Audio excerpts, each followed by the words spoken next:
What's up guys, Toasty here, and I am hosting my first ever Q&A session for my website toastydomain.com, and I'm here to answer your questions that you have either commented on my website on any of the posts, tweeted at me, or sent to me via email. First of all, let me just go ahead and say thank you all so much for your support on the website. You all have read the posts, you've watched the videos, and it has been just this tremendous amount of support that I really appreciate. And one of the best things about doing this website is being able to entertain other people, and that's just one of the best feelings in the world, knowing that your content has entertained someone in one form or another. So thank you all so much for your support. So without further ado, let's get into this Q&A. Hey, I'm having some trouble loading your website on Internet Explorer. Any idea what is causing this? Well, to be honest with you, this is something that has been mentioned a couple times on the website in numerous comments and even a couple emails as well. I'm not really sure what's causing this. I'm looking into the problem right now, actually, and I'm still trying to play around. This website is brand new. It went from a blog, and now I've turned it into a website, so I'm still trying to mess around with all of the tech settings and all that stuff, but I am working on it, and I'm in the process of attempting to fix it right now. I'm starting a blog soon, but I'm not sure what I should write about. Any advice you could give me? I think one of the best pieces of advice I could give you is, if you're starting a website, if you're starting a blog or a website or any type of entertainment medium for the web, my best piece of advice that I could give you is find something that is unique. Find an idea that really fits a niche. You know, if you do if you do video game reviews or video game news or journalism or anything like that, I'd say try to find something that is more specific, because there are hundreds of thousands of people on the internet doing video game related stuff. So if I could give you any type of suggestion, is do something that has more of a specific goal. Like, find something that you want to do that hasn't been done or hasn't been done as much, and just run with it. I seriously love your site. Very nice colors and theme. Did you make the site yourself? Please reply back, as I'm attempting to create my own personal site and want to know where you got this from, or just what the theme is named. Appreciate it. Well, thank you, first of all. And the theme that I'm running is called Vertigo. This is a theme that is provided by WordPress. And when you create your site, when you create your own website or blog using WordPress, it gives you different themes that you can use. And I used Vertigo because, excuse me, one I guess design that I wanted to use was sort of the whole early 60s retro design. If you've seen Vertigo, the film, the Alfred Hitchcock film Vertigo, that's what this theme is based on. And a lot of the early Alfred Hitchcock movies had that sort of 60s retro design to it when it came to the title sequences and some of the special effects. Another good example would be the TV show Archer on FX, which I love to death. That uses the whole retro spy espionage theme to it. So, but I didn't create it myself. It wasn't something that I created. It was just a theme that I found that fit exactly what design that I wanted to take this website into. Hey there, I know this sounds kind of off topic, but I was wondering which blog platform you are using for this website. It would be awesome if you could point me in the right direction of a good platform.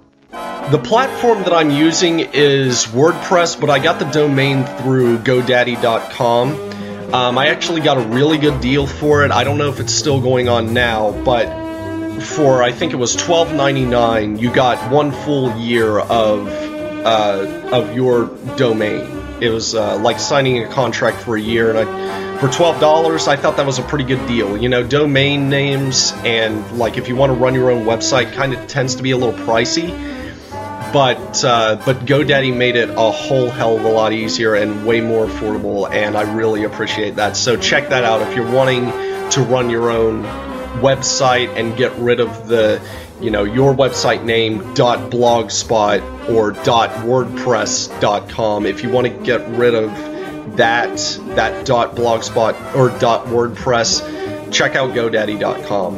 It was a really good deal that they have going on. I hope they still have it going on now, because I'd hate to say how great it was and then people try to do it and it's not going on anymore. So check that out. That may be that will be what I suggest.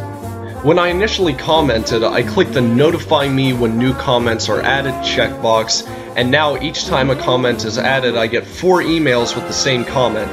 Is there any way you can remove people from that service? Bless you. This is something that I just recently fixed. I didn't know when I first created the website, it automatically, one of the default settings was that I would have to approve all of the comments, and that I guess like anytime a comment was made, it would send out emails to everyone who had commented on that saying like so-and-so said this, so-and-so said that.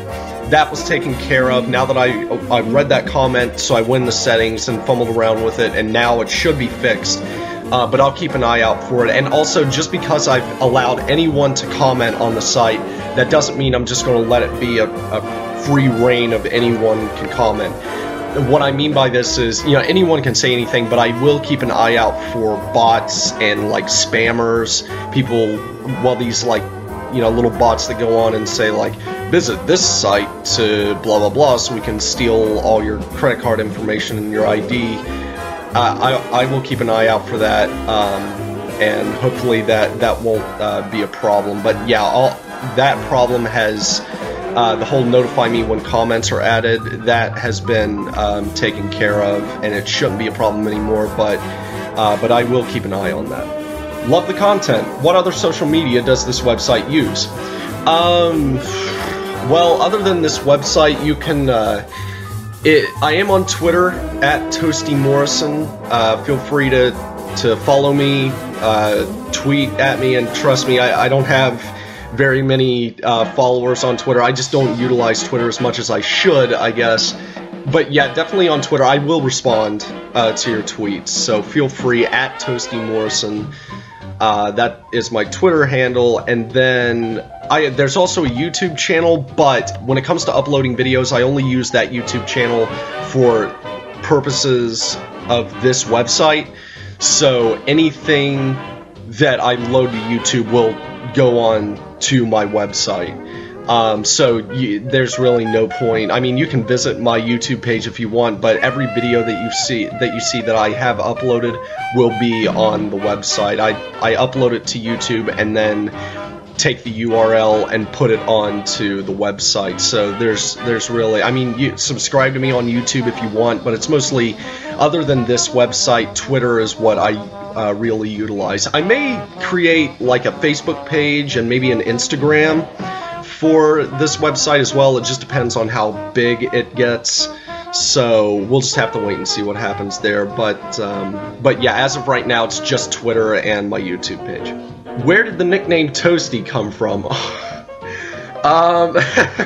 I've gotten this question so many times, and I think the easiest way to explain, all of my fellow Mortal Kombat fans should know where Toasty came from. When I was in high school, during my senior year of high school, you know, it was around, you know, springtime, senior year, March, April, you know, nothing was going on. We were all just waiting to graduate. A group of friends and I started basically like a Mortal Kombat, not really a club, but every Saturday night we would go over to one of our houses and play Mortal Kombat. And this was, I graduated, the year I graduated, which was 2011, the new Mortal Kombat came out, and that was the one that brought back the Dan Forden Toasty guy. So basically, if you're unfamiliar with it, If you uppercut someone, once in a blue moon, a little picture will pop up from the corner, and it will be Dan Forden, one of the creators of the game, and it'll say Toasty, and then go back down. So my friends, the friends who I played with, like, they were still relatively new to Mortal Kombat, and I was so excited that, and me, myself who had played Mortal Kombat all my life, I was so excited when I found out that Toasty was coming back. So, like, I went around to all my friends who were in this group, you know, we were waiting on this new game to come out, and I was like, guys, Toasty is coming back, and they were like, what's Toasty? Because, like, in the PS2 games, in some of the newer Mortal Kombat games, they didn't really include the Toasty guy for some reason, which was a shame. So I showed them what Toasty was, and I was just like, I was so happy. So, like, all my friends started calling me Toasty because I was so obsessed with it, and that's where the nickname comes from. I know that every time one of my friends, you see, once we graduated, most of us went our separate ways. My friend Shane, who goes to university with me, every now and then, like, we'll run into each other, and he'll still say, like, Toasty, and I'll yell Toasty, and but that's where the nickname comes from. So I'm glad to finally get that out there. So, but yeah, that's been the nickname, and it's stuck ever since. What or who is your inspiration for making this website? I'd say my main inspiration for this is I've always wanted to have my own website. I've always wanted to have my own place where I can go and put my opinions out there and say what I think needs to be said. And so I mean, that's been the main inspiration. When it comes to who has been the main inspiration, oh god, tons of people. There have been, like, I think one of the main inspirations has been the YouTube critic Jeremy Johns. He's a fantastic reviewer. If you haven't seen any of his content before, you should definitely check him out. The Nostalgia Critic, James Rolfe, Spill.com, like a lot of these, you know, YouTube personalities, but I know some of them, like, they have their own material. They have their own, like, external websites as well. But those have been, I'd say those people have been the main inspiration. What posts and talks do you have planned for the future? Well, I want to, like, you've probably noticed the first two videos that I posted, they've been audio reviews, or audio, like the two Toasty talks, they've been, like, audio sort of podcast things. I think I want to move on from that. I want to start doing more visual things. Hopefully it doesn't have to be all from my webcam. You know, maybe, hopefully one day I'll get a nice camera and I can do that sort of thing. But I do want it to be more visual. I want to be able to, you know, put a face behind the voice. You know, there have been so many, you know, people who you hear all the time, but you don't know what they look like. And I just think that giving the audience a visual perspective, that draws them in better. But that's just my opinion. Once again, you know, if you do podcasts, if you do straight audio podcasts, do that. Keep doing it. But as for future plans, when it comes to talks and other posts, I do have some more stories to tell. When it comes to the content of the website, I want to do, like, West Virginia reviews, like West Virginia when it comes to the state being in pop culture. So I like films such as We Are Marshall, October Sky, the Hatfields and McCoy's History Channel mini-series. Like, I want to talk about all of that, because I feel like those films, a lot of times, they don't get too much credit. They don't get too much of the spotlight, or not enough, especially We Are Marshall. I think that film made like $12 at the box office, and there's so many people around this area that talk about that film, but I find that they tend to talk about the same things when it comes to nitpicks or gripes. And when I hear these things, like as an amateur film critic and as someone who has studied film, and I'm trying not to sound too pretentious, I can see what angle they're coming from, but there's a reason that it was done that way. But I feel like there are some things that I want to say that have not been said about We Are Marshall. But I think that's what I have planned next, is an in-depth look at We Are Marshall, and like a film review, and break it down. Okay, here's what people normally complain about when it comes to that film. Here is why I agree with that complaint, or here's why I disagree with that complaint, and also here's what I think needs to be said. There's also one other big thing that I'm planning for the website, but I want to keep that a surprise. I've only discussed it with a couple other people, so just stay tuned to the website, and that's all I have for you. Thank you all so much once again. Thank you for the emails and the comments that you all have submitted to the website. I want to keep this website going, so more posts are on the way, more videos are on the way, and it will be more visual. So changes are coming to the website, but I think I'm looking forward to it. So once again, thank you all so much. Stay tuned to the website, and as always, stay toasty.